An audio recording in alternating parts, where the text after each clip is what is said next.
Ya. Selamat pagi, Pak Edi Warsito. Iya, ya, selamat pagi. Pagi, ya, ya. Pagi, Mas. Selamat datang di Terima podcast Mastel TV. Makasih. Ya, Pak Edi Warsito dipilih pertama karena Iya. ini kaitannya dengan lembaga sertifikat. Makasih. Ya, baik. Nah, untuk itu ada beberapa hal yang ingin kami dalami tentang LSP. Dan semoga ini akan memberikan kepada seluruh anggota Mastel dan pihak berkepentingan tentang peluang-peluang apa sebenarnya bisa dilihat di LSP ini. Tujuan kita adalah ini dapat dimaksimalkan di antara anggota atau pihak berkepentingan. Nah, untuk itu saya akan menanyakan beberapa hal yang untuk memperlengkapi dan Pak Edi nanti bisa menjelaskan. Ya, siap. Yang pertama itu sebenarnya LSP ini apa sih, Pak? Ya, artinya ini karena kita sering dengar banyak LSPA, LSPB, betul. Tapi baru kali ini saya temukan LSP telekomunikasi. Telekomunikasi, iya. Silakan. Ya, makasih Pak Julius. Ini merupakan suatu kehormatan lah aku diundang di salah satu pemilik daripada LSP telekomunikasi. Jadi lembaga sertifikasi LSP telekomunikasi itu adalah singkatan dari lembaga sertifikasi profesi telekomunikasi. Jadi yang di sini adalah yang mengurusi atau menyelenggarakan sertifikasi untuk para individu, bukan perusahaan. Baik ya. Nah, baik Pak Edi. Kemudian sebenarnya tujuan yang ingin dicapai oleh LSP telekomunikasi ini dalam arti ya perusahaan ya. Iya. Saat ini dipimpin oleh Pak Edi ini sebenarnya mencakup apa saja? Iya, makasih Pak Julius. Tujuannya itu sebetulnya betul-betul ingin mencerdaskan kehidupan bangsa. Saya lihat dari para pendahulu kami, utamanya adalah di bidang infrastruktur telekomunikasi. Infrastruktur telekomunikasi yang nantinya begitu seseorang sudah dinyatakan kompeten oleh lembaga sertifikasi profesi, dia mempunyai sertifikat sebagai pendamping ijazah. Dan diharapkan dari situ dia mempunyai peluang yang besar lagi untuk mendapatkan suatu lapangan kerja baru. Baik. Nah, namanya berusaha, legalistik ini kan menjadi penting. Sebab pada saat kita akan memasuki, saat kita akan menawarkan, melakukan offering, tentunya hal-hal legalistik ini menjadi penting. Betul. Untuk itu sebenarnya LSP ini miliknya siapa?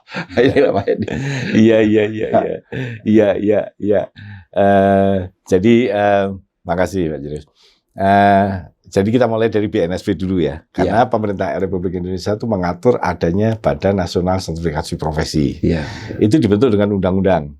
Dasar hukumnya itu Undang-Undang Nomor tahun 83. Nah, Undang-Undang BNSP itu mensyaratkan bahwa hanya dia yang berhak menyelenggarakan telekomunikasi. Namun kemudian diturunkan kepada para LSP, gitu Pak. Nah, LSP itu antara lain LSP bidang telekomunikasi. Kebetulan kami namanya LSP telekomunikasi, gitu. Jadi ada LSP konstruksi, LSP kesehatan. Waduh, banyak macam. Dan saya pernah ketemu sama kawan-kawan di BNSP. LSP yang terdaftar di BNS itu sekitar 1.700 seluruh Indonesia. Dan tingkatannya juga ada 1, 2, 3. Nah, kebetulan juga karena kami menginduk ke Kominfo juga mempunyai permen keputusan menteri atau peraturan menteri nomor 24 tahun 2015 misalnya. Yang mengatur bahwa setiap penyelenggara jasa telekomunikasi harus mempunyai teknisi yang bersertifikat. Nah, itu kuncinya. Penting sekali ya. Penting sekali. Nah, dan berarti itu sangat bermanfaat untuk yang melakukan aktivitas untuk mengambil sertifikasi. Iya, cuman kadang-kadang law enforcement kan beda kan gitu ya. Oke. Itu Mas mungkin Mas.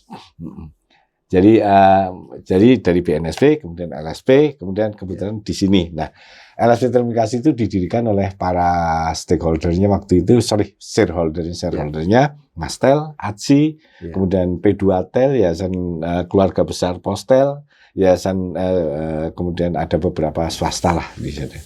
Dan saya pikir itu merupakan sesuatu yang bagus sekali karena saya lihat bahwa dari setiap shareholder tadi juga memiliki suatu komitmen untuk menyelenggarakan atau mencerdaskan kehidupan para teknisinya ini untuk bersertifikat. Dan itu ada nomornya ya, Pak? Yes. Itu lisensi nomor BNSP LSP 229 ID. ID, ya. Ini paten ini ya. Paten ya. ini, hanya satu yang Hanya punya. satu. Iya. Saya suka waktu saya mulai mempelajari tentang LSP telekomunikasi ini, saya sambil tersenyum. Ini tegak lurus benar dengan latar belakang profesi, pengalaman dan pendidikan Pak Edi. Iya, Jadi, amin.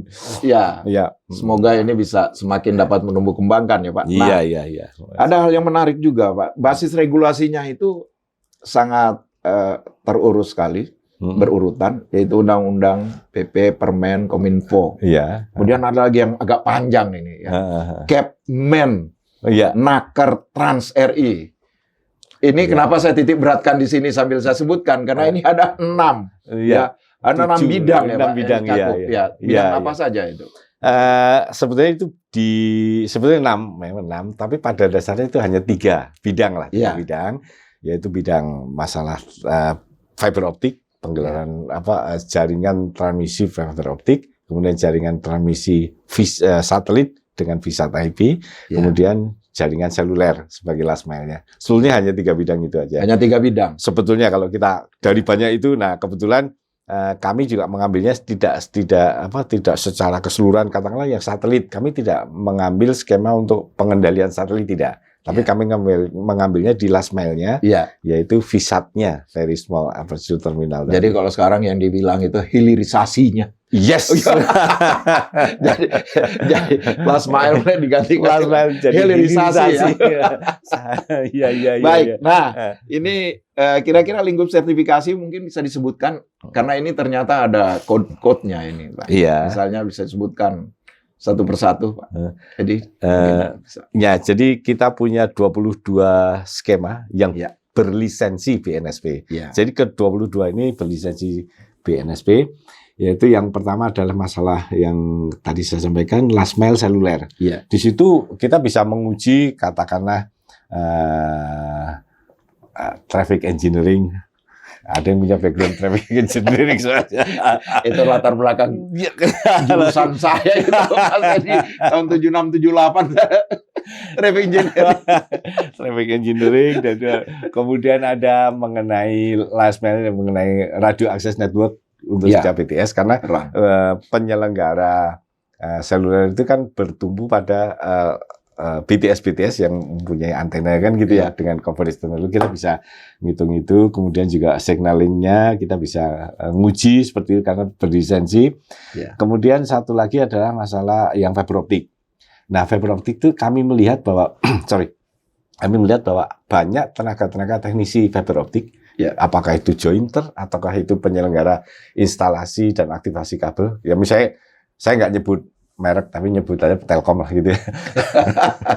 Telkom itu mengharuskan mitranya atau penyelenggara di bawahnya untuk ke lapangan itu harus bersertifikat. Dan kalau sudah bersertifikat, penyelenggara atau mitra tadi mendapatkan nilai poin tertentu. Dan itu saya pikir bagus sekali ya, karena kita tidak mungkin kan seorang teknisi jaringan telepon itu ngambil orang liwat terus masang gitu kan, nggak mungkin ya. Jadi harus bersertifikat. Juga jointer fiber optik. Berarti manfaatnya ini ada beberapa ya, bagi korporasi, bagi yang bersangkutan. Kemudian kualitas, ya saya tertarik sebenarnya. Kita dulu kalau training kan langsung dibuka ya. Skill, knowledge, attitude. Betul. Kemudian dibikinkan delta, berarti udah nambah itu ya. Betul. Nah, jadi hal ini ternyata memberi manfaat yang banyak sekali sebenarnya. Oleh karena itu, saya kira tidak kemudian menjadi kurang penting. Mengapa kemudian menjadi tujuan LSP ini yang diambil oleh LSP Telekomunikasi. Betul. Terus Pak, saya mungkin tambahin. Ada tambahan? Lagi, Pak Juris. Betul, Pak Juris. Jadi kami memang masih memakai istilah SKA. Skill, knowledge, attitude. Nah, yang belakangan ini, yang A-nya itu yang kadang-kadang melihat asesi.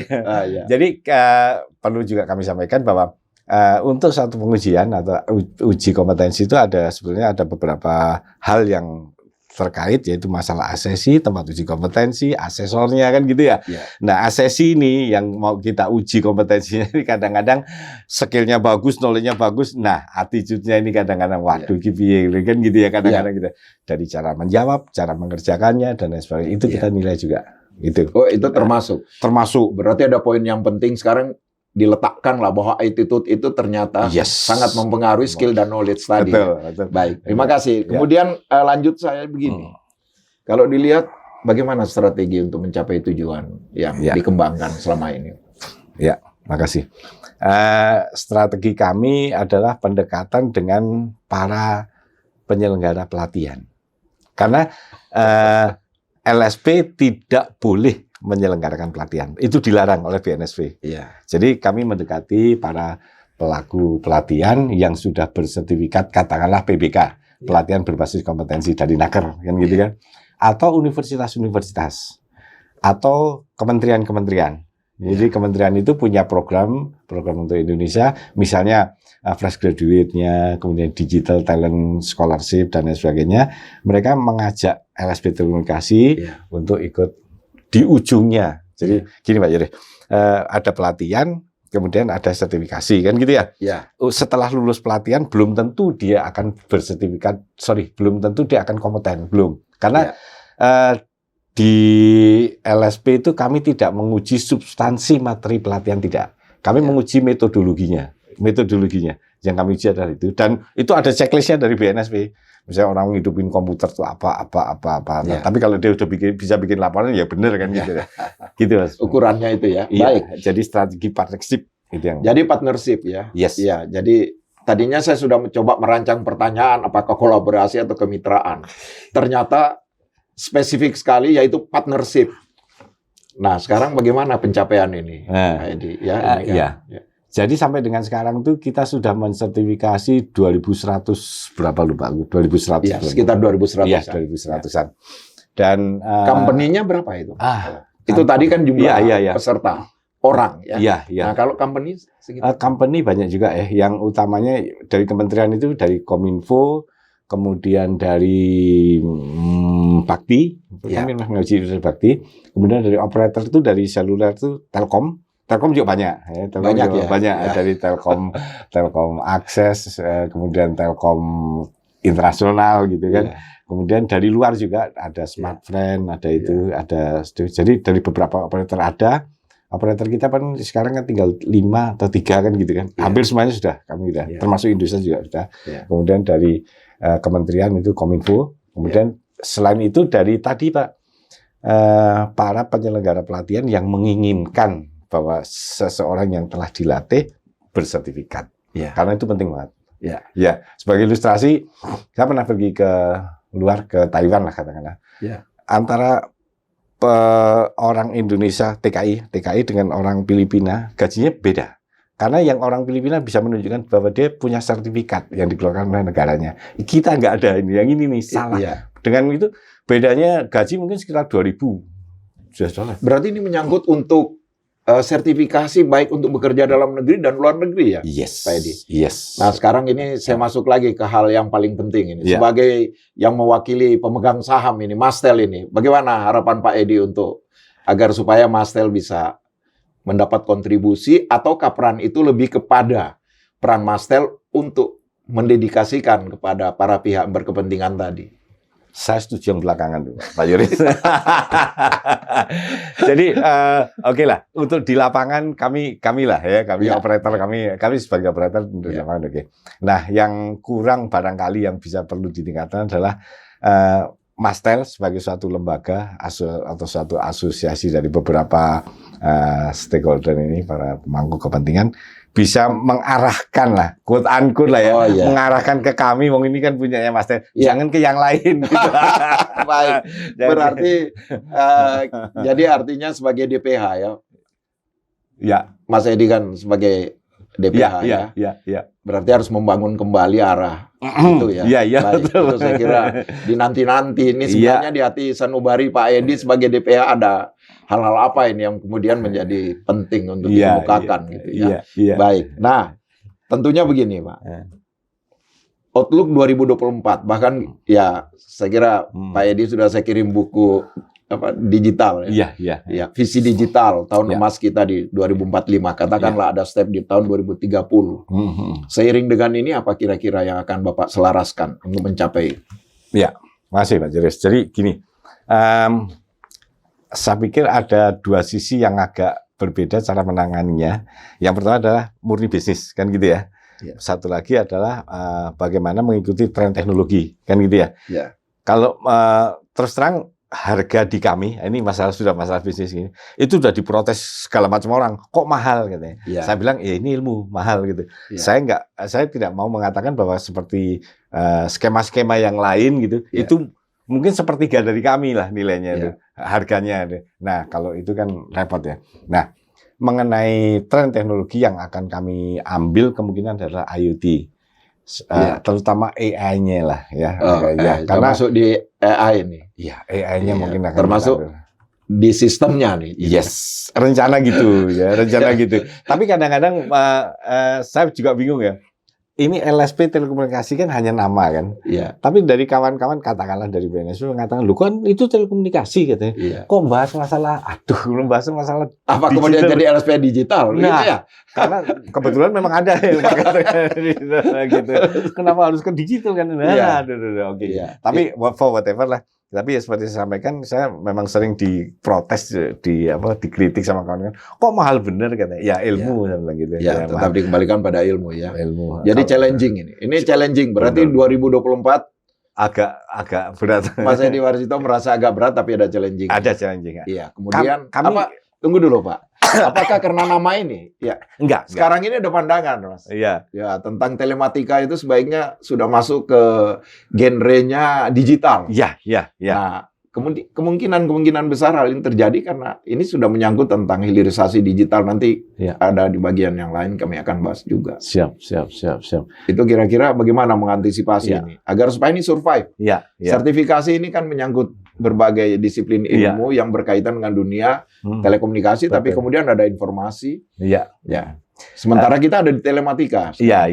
Cocok. Jadi memang di BNSP untuk di SKK ini atau di BNSP telekomunikasi itu hanya sebidang. Bidangnya adalah informatika. Informatika. Itu hanya sebidang. Kami akan ke sana. Kami akan mencoba ke sana untuk mengambil tadi tren digital yang ke depan kan gitu ya. Terutama larinya ke AI. Karena kebetulan dari beberapa partner sih mengatakan bahwa trennya itu sekarang ke sana. Gitu. Jadi kami harus mencoba untuk meng-approach BNSP lagi untuk mengeluarkan lisensi terhadap skema-skema baru.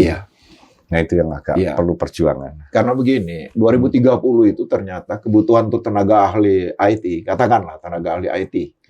Kalau kita hanya mengatakan IT murni tanpa dia disertifikasi, ini kan tentunya masuk lapangan kerja ini menjadi tidak vokasional lagi ya. Nah oleh karena itu bagaimana cara untuk meningkatkan ya dari 2.100 orang kemudian menjadi berapa ini kira-kira harapan dari Pak Edi? Iya, makasih Pak Jerusi, melantang sekali. Jadi kalau saya melihat sampai dengan 2030 kita bisa agak banyak lah. Tapi kalau 2024 mungkin perlu mungkin kita bisa sampai dengan 500 atau 600 assessment. Itu sudah merupakan sesuatu yang pencapaian yang besar. Untuk telekomunikasi untuk infrastruktur. Kalau misalnya katakanlah skema yang lain TIK misalnya gitu. Mereka sekali dapat mungkin 400 orang. Jadi dalam 1 tahun agregat bisa sampai 1.000, 2.000. Tapi pendapatannya kita dapat katakanlah mereka 1.200, kita cuma 400 saja sudah sama gitu. Artinya istilahnya content of revenue-nya. Jadi ada urusannya juga ke sana ya. Antara bisnis sama antara bisnis, betul. Antara bisnis dan dedikasi tadi ya. Karena bagaimanapun Mastel di sini menjembatani enabler ya. Sehingga akan ada mencakup tentang hal-hal yang terkait dengan disebutkan. Baik, Pak Edi Warsito, saya kira kita sudah cukup dalam dan luas membahas ini karena sudah dari seluruh aspek. Nah, saya ingin last punch dari Pak Edi untuk suatu optimisme bersama Mastel, Pak. Tentang LSP telekomunikasi. Silakan, Pak. Makasih Pak Jeris. Yang pertama, dukungan full dari Mastel dan pemegang saham yang lain tentu saja dalam hal ini Mastel. Saya melihat bahwa Mastel punya suatu usaha, katakanlah PT Mitika atau apapun. Kenapa tidak kita sinergi langsung? Yang kedua, bagaimana Mastel betul-betul grab para anggota asosiasinya untuk mensertifikasi ke LSP Telekomunikasi. Ya. Jangan yang lain. Jangan yang lain. Jangan yang lain. Karena itu manfaatnya besar sekali bagi kami dan juga bagi Mas Tel. Gitu.